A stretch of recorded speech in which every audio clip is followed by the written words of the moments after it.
Hello, good afternoon and welcome everyone to this course Physics 1. So this course is generally made for undergraduate level BTech degree students. Myself, Gopal Chakraborty, Assistant Professor, Department of Physics, Greater Kolkata College of Engineering and Management, Baruipur. You can personally contact me at the college premises, ground floor, physics lab. You can also send me a mail regarding your doubts and query to the given mail address, that is godphysics6@gmail.com or gopal.chakraborty_gkcem@gisgroup.org. You can also subscribe my YouTube channel for more videos. So I have already uploaded lots of video as per your markout syllabus on the subject Physics 1. So you can go through that videos, and if you feel any doubt you can contact me at the given mail address. So I am the subject teacher for this course.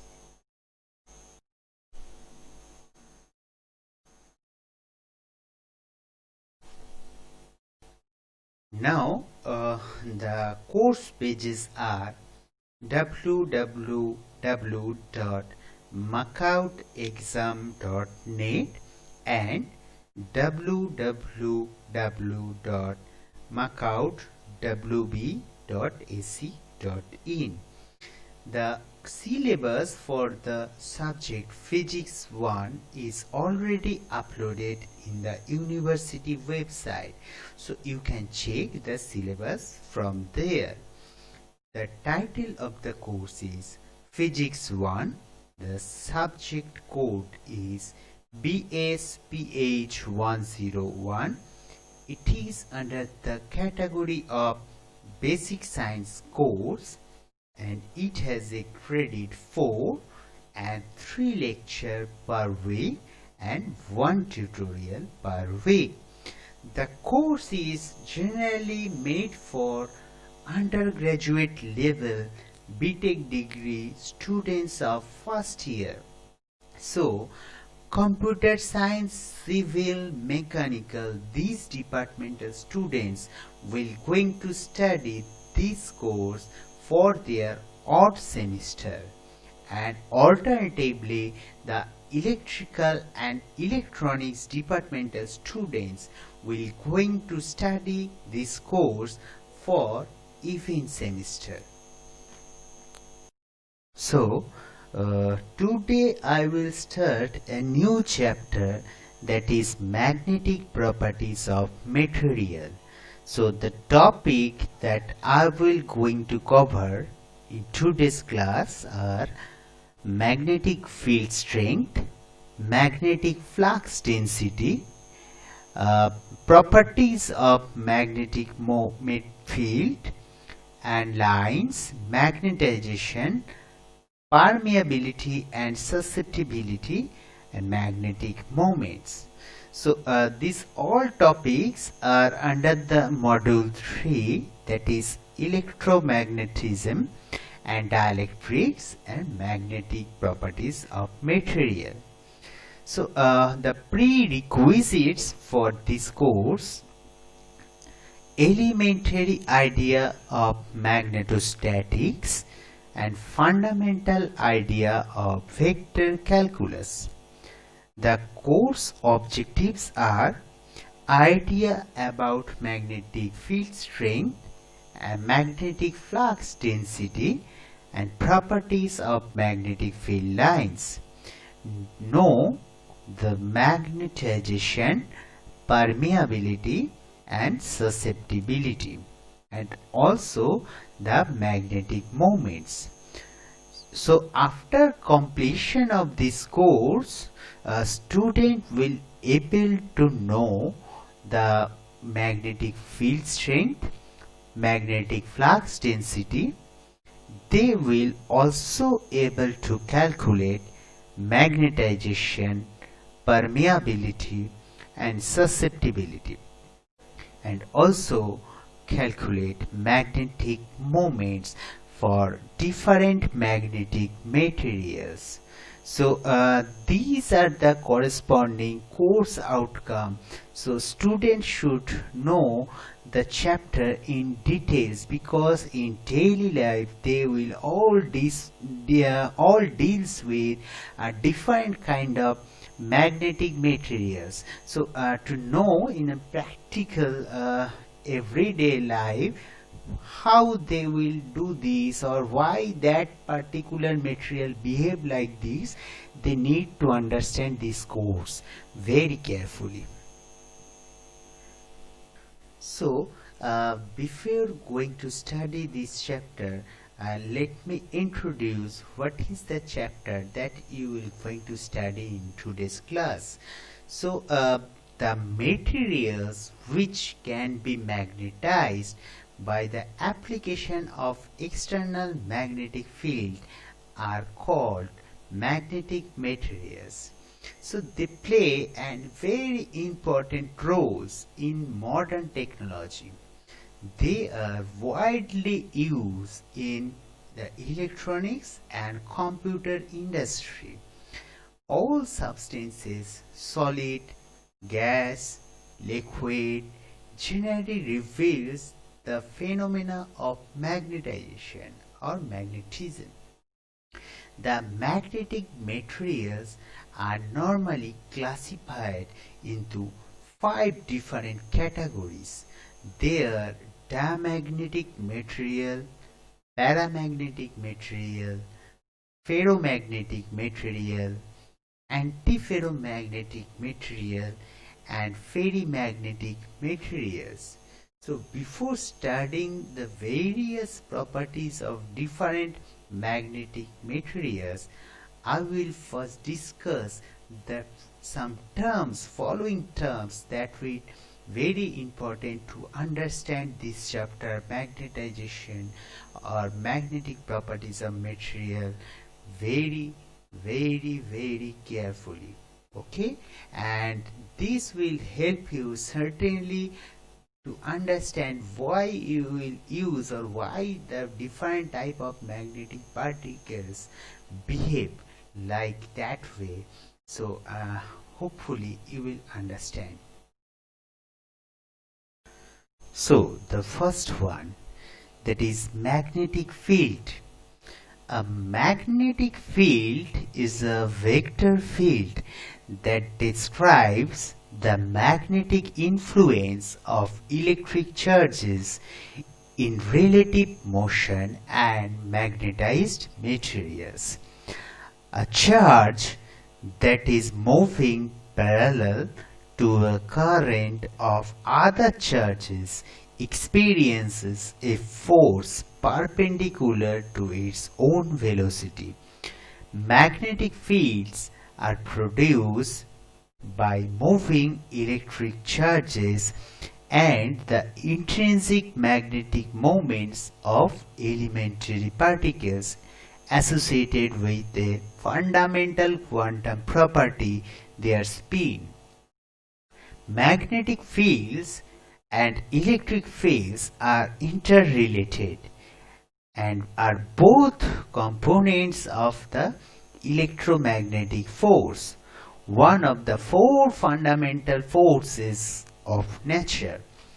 The effect of magnetic fields are commonly seen in permanent magnets, which pull on magnetic materials such as iron and attract or repel the other magnets. So magnetic fields surround and are created by magnetized material and by moving electric charges, that is current, such as those used in electromagnets. They exert forces on nearby moving electrical charges and torque on nearby magnet. In addition, a magnetic field that varies with location exerts a force on magnetic materials. Both the strength and direction of a magnetic field vary with location. As such, it is described mathematically as a vector field. Now, to describe this, I will show you here some diagram that I have chosen, showing some bar magnet or horseshoe magnet, and it was also clearly visible that how the magnetic lines of force behaves. So the lines of force started from North Pole and ends at South Pole. So magnetic lines of force also is a closed curve. That phenomena I have already discussed in the chapter EM theory or Maxwell's equation. You may gone through this video where I have discussed in details why magnetic lines of force is a closed curve. So here you can find that some bar magnet or some U-shaped magnet, all there the lines of force started from the North Pole and ends at South Pole. And it is also very clear to you that the same pole repels each other and opposite poles attract each other. That means if you choose two North Pole and if you try to close these two poles together with, it's not possible. They will repel each other, so they will try to move in the opposite direction. And if you consider some North Pole and South Pole and try to close together, so it will move together with, because it will attract each other. Okay, so this thing I have shown in the diagram. And also the thing that is very important, that in this first definition of magnetic field, what I have told you, that a charge that is moved parallel to a current or other charge experience a perpendicular force to its own velocity. So this is very important, because in the chapter electrostatics or dielectrics, here you have all aware with the associated with the Coulomb's law of force. So it's a force of attraction or repulsion between two positive point charge which are at rest. But here the charge are not at rest, the charge are in motion. So when the charge started to move with a drift velocity, having some drift velocity, so the force that will comes into act on this charge is called a Lorentz force. And this is very, very important to know the idea of Lorentz force. Okay, so the Lorentz force acts in a perpendicular direction to the direction of propagation of charge. And if you consider the drift velocity of this charge is V, and capital B is the magnetic field induction, and Q is the magnitude of charge. So Lorentz force can be described as Q into V cross B. So that is the mathematical expression of Lorentz force. And if electric field is also associated with that system, so the total Lorentz force can be represented as Q into E plus Q into V cross B. So from the first definition of the Lorentz force, you can also define what is magnetic field induction B. So as F equals to Q into V cross B or QVB sine theta, so you can say that a force applied on a unit charge moving with unit velocity can be described as a magnetic field induction. And you may also know that when a force is act in a perpendicular direction and the motion or movement of charge, so the angle between these two will be 90 degree. That means if you try to calculate the work done by this force, so what you will find, as you know, the work done is a force into displacement, so F dot dr, so F dr cos theta, as the angle between force and displacement or with the velocity, that is 90 degrees, so cos 90, that make it 0. So that means Lorentz force is a no work force. So by that application, by the presence of Lorentz force, no work done will happen on the positive charge or the test charge that you may consider moving with some drift velocity v. So this is the idea of Lorentz force that I am talking about. Second point, it is magnetic lines of force. Magnetic lines of force is a curved lines used to represent a magnetic field drawn such that the number of lines relates to the magnetic field strength at a given point, and the tangent of any curve at a particular point is along the direction of magnetic force at that point. So the properties of magnetic field lines are, here I have shown you some important properties, that the magnetic field lines by convention enter through the south pole and comes out of the north pole. The magnetic field lines are strong near the poles of the magnet. There is no chance of magnetic field lines to intersecting with each other. More the closeness of the magnetic field lines, more the strength of the magnet. So, as I have already described that magnetic lines of force is a closed curve starting from North Pole and gone through the South Pole. So it is a closed path, closed curve. I have shown you in the diagram represent this, the magnetic lines of force. Next one, magnetic field strength.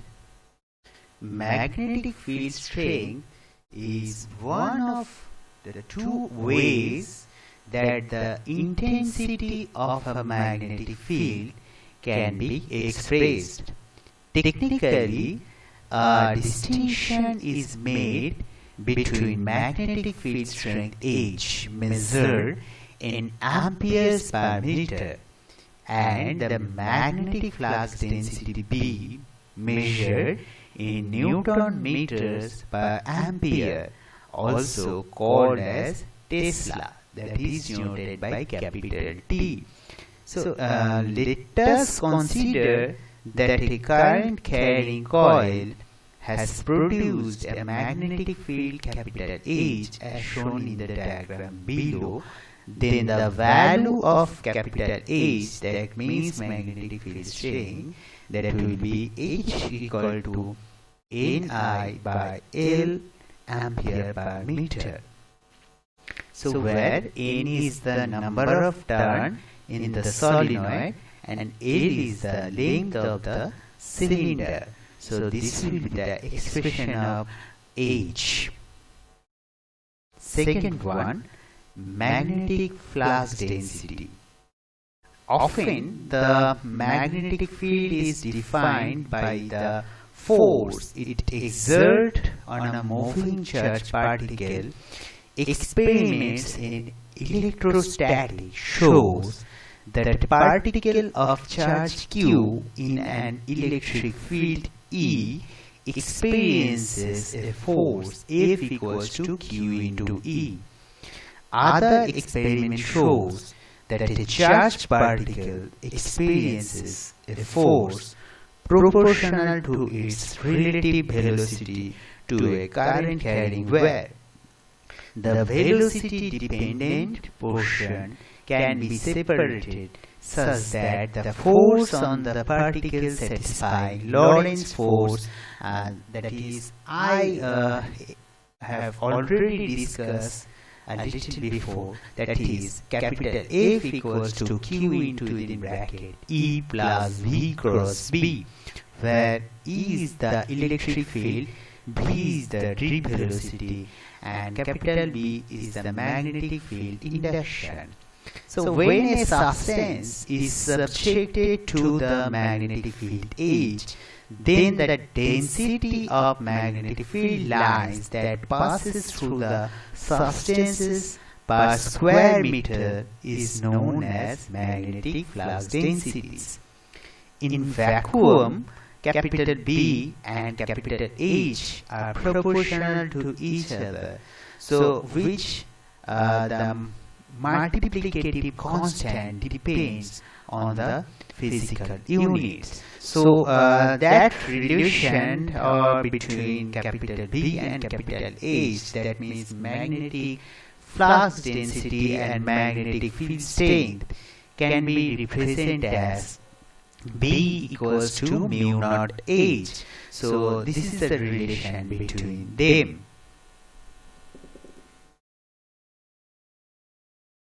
Now the next topic, that is magnetization. So the magnetization is a measure of the extent to the which an object is magnetized, and it is mathematically defined as magnetic dipole moment per unit volume. So this is your magnetization property. So when you apply some magnetic field to some material, so it will get magnetized due to the effect of magnetization. So you can write as per the mathematical expression, capital M, that is denoted by magnetization, that equals to limit V tends to 0 del small m by del V, where del small m, that is denoted by called the dipole moment, and del V is the volume. So this is the definition or expression of magnetization. Next topic, that is magnetic susceptibility. In electromagnetism, the magnetic susceptibility is a measure of how much a material will become magnetized in an applied magnetic field. Mathematically, it is the ratio of magnetization, that means magnetic moment per unit volume, to the applied magnetizing field intensity H. So you can write capital M, that means magnetization, that is proportional to H. And in terms of equality, some proportionality constant must be there, and that constant is denoted by xi suffix m, that means for magnetization. So capital M equals to xi suffix m into H. So xi m equals to capital M by capital H. So it is the magnetization by applied magnetizing field intensity H, and denoted by magnetic susceptibility. Now important derivation. So this derivation is very important for your semester exam as well as for internal exam.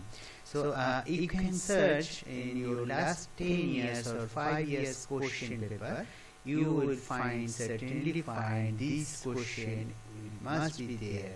Okay, so you need to know what are the relation between B, H and M. That means magnetic flux density, magnetic field intensity, magnetization and relative permeability. So this thing you need to know very carefully. The H field inside a long solenoid is small n into L, where n is the number of turns, okay, and L is the length of the solenoid.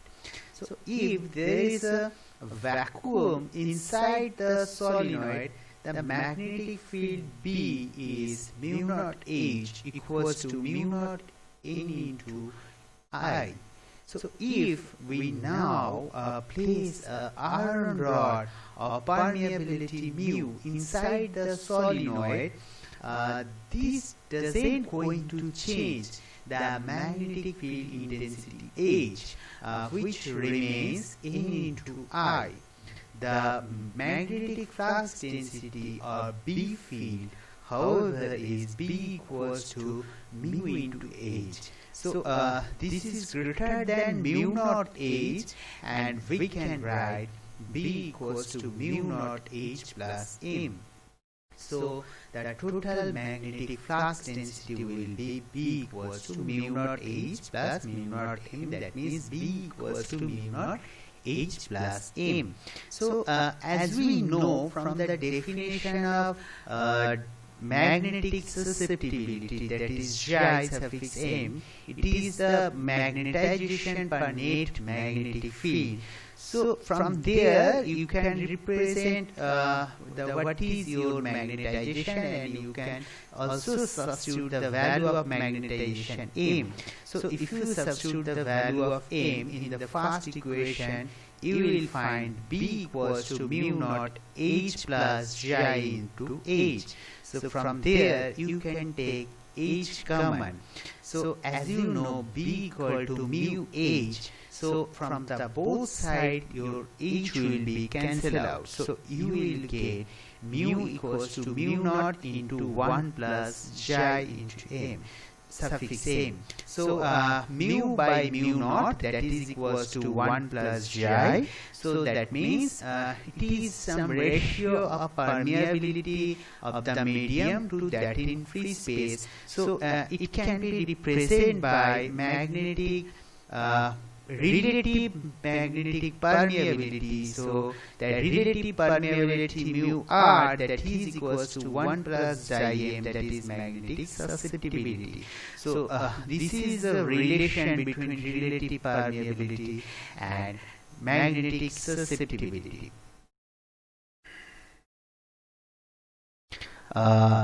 In magnetism, electromagnetism, permeability is the measure of the resistance of a material against the formation of a magnetic field, otherwise known as distributed inductance in transmission line theory. Hence, it is the degree of magnetization, that is, a material obtained in response to an applied magnetic field. So this equation or this derivation is very important. So first one, you have to start with B equals to mu naught H plus M, which ultimately gives you the relative permeability will be equals to 1 plus magnetic susceptibility. Now the next one, the magnetic moment. The magnetic moment is the magnetic strength and orientation of a magnet or other object that produces a magnetic field. Examples of objects that have the magnetic moments include loops of electric current, such as electromagnets, permanent magnets, moving elementary particles such as electrons and various molecules, and many astronomical objects such as many planets, moons, stars, etc. The magnetic moments can be therefore defined as a vector relating the aligning torque on the object from an externally applied magnetic field to the field vector itself. So, motion of electrons in atom gives rise to the phenomena called magnetism. Basically, two types of motions are associated with the electron. Motion of electrons in an orbit within the nucleus and spin of the electrons around its axis. The spin and orbital moments imparts magnetic moments on each electron, forcing them on behalf as tiny magnets. The rotational force experienced by a magnet when placed in a magnetic field perpendicular to its magnetic axis and is defined as magnetic moment of a magnet. So these are the reference book that you may refer to know this chapter in very detailing way. The evaluation process is same. You have to appear for an in-semester exam of 70 marks and internal exam from 30 marks. So from there, a part exam, internal exam will happen for 15 marks. You have to submit assignment or appear for a quiz for 10 marks and 5 marks for your attendance. So these are the very basic things you should know, because in next class I will going to discuss the different kind of magnetic materials, that is diamagnetic materials, paramagnetic materials, ferromagnetic materials, or they are related to the properties. So before proceeding in that, so I have explained in today's class. Hope all of you have enjoyed and understand. Thank you.